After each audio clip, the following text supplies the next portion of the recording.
She filed under the pseudonym Jane Doe, but in this scathing denial, Sharpe's legal team calls her out by name. We won't repeat it, but they're dubbing the suit a blatant and cynical attempt to shake down Mr. Sharpe for millions of dollars. A woman can say yes to consensual sexual relations with a man 99 times.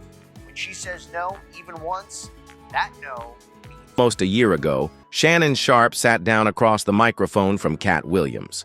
Shannon had built his podcast into a Hollywood magnet, hosting major stars like John Cena, Young Miami, Steve Harvey, Terry Crews, Usher, and Tyrese Gibson. But this episode was different. It didn't just make headlines, it shook the industry. For the first time, someone from inside the entertainment machine spoke with no filter. Katt Williams came with real talk. He acknowledged Shannon's show was a cultural force, a game changer. But he didn't stop there. Katt warned that success of that scale comes with a cost. Big moments, he said, can bring even bigger problems. And he didn't sugarcoat it. No flattery, no soft edges. His words hit like thunder, raw and unexpected. Then the storm came.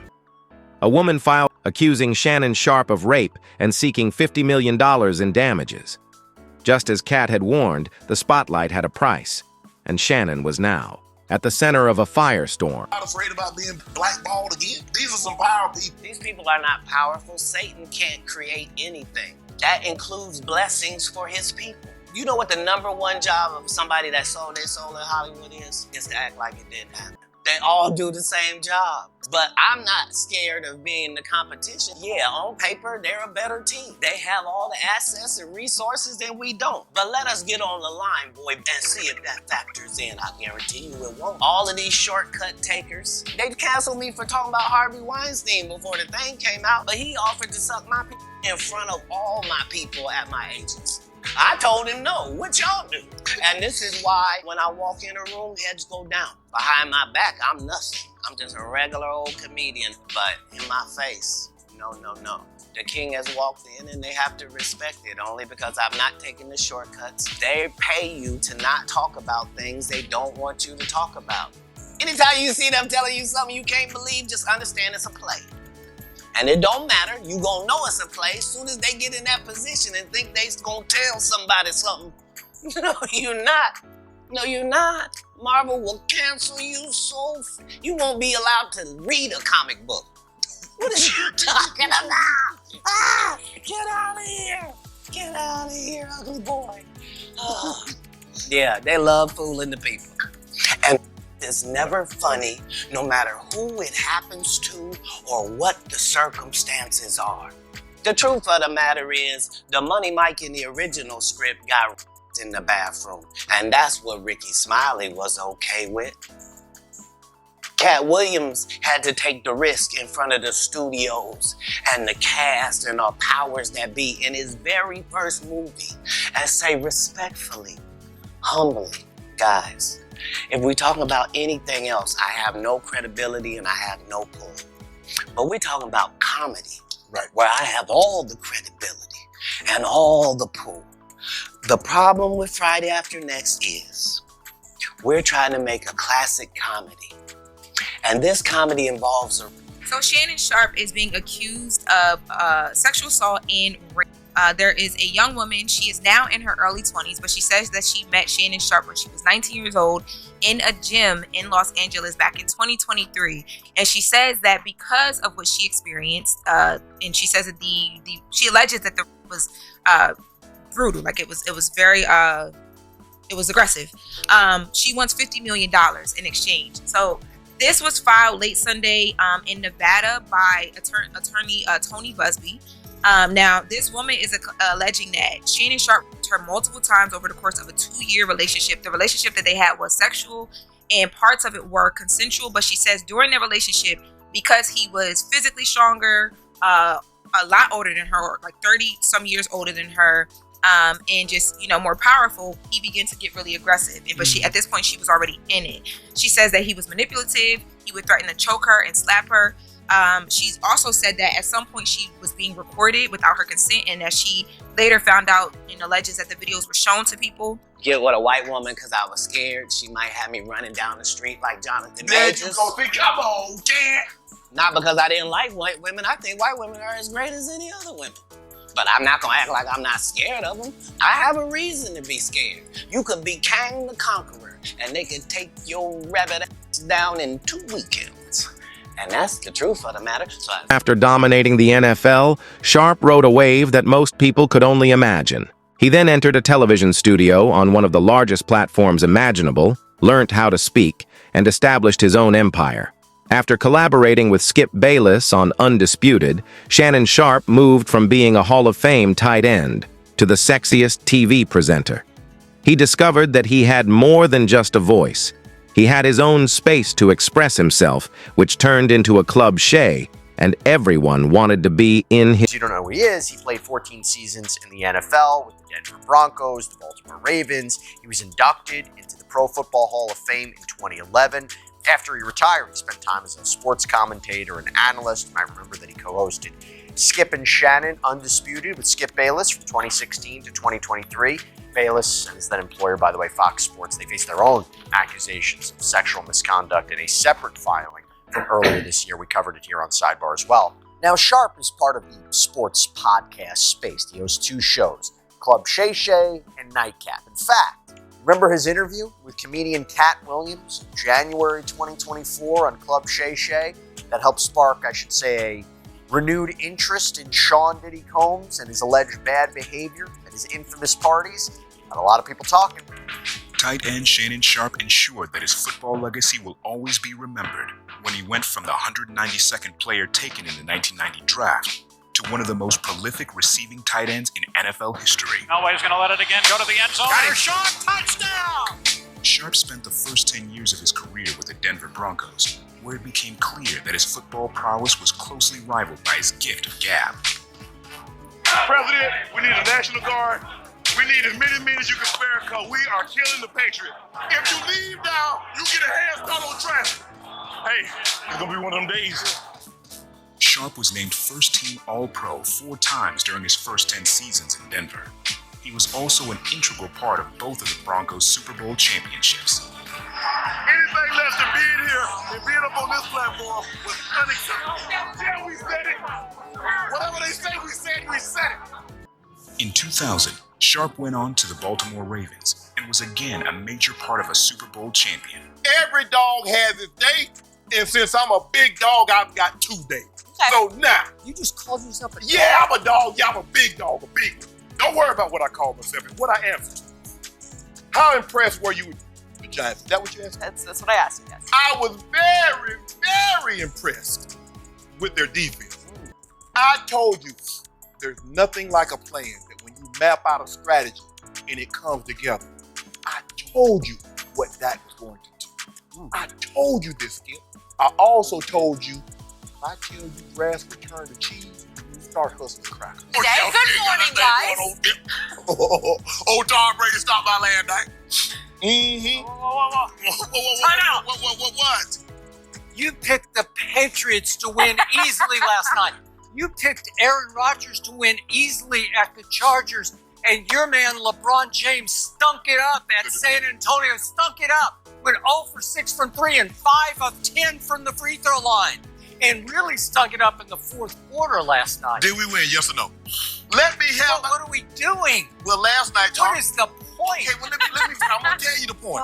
Tom wanted to come in last night, so I had fresh ales, but I had them Oscar style. Yeah, the thing was good. He said, give me all you got, Shay. No, Chef Shay. I'm so embarrassed for my brother. He's one of the top chefs in America. He's a 2-time James Beard Award winner and owns the restaurant in Chicago where Obama says it's his favorite. And I got to deal with Chef Shay on my show. Yeah, I'm a beard. Chef Shay. I'm a 3-time beard winner. Oh, really? James Harden beard winner. 20-year-old woman claims that after meeting him at a gym in 2023, their relationship took a turn for the worse. She claims that Sharpe used his celebrity to control and manipulate her, threatening to choke and slap her despite her pleas for him to stop. She also claims that he raped her most recently in January and that he even recorded some of their interactions, without her knowledge, showing them to friends and associates. The lawsuit is seeking more than $50 million in damages. Let me just say this.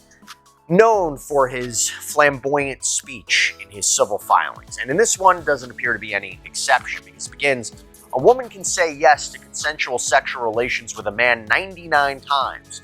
When she says no, even once, that no means no. Defendant Shannon Sharpe, a man who's accustomed to getting what he wants, completely fails to understand this basic concept. After many months of manipulating and controlling plaintiff, a woman more than 30 years younger than he, and repeatedly threatened to brutally choke and violently slap her, Sharpe refused to accept the answer no and to plaintiff, despite her sobbing and repeated screams of no.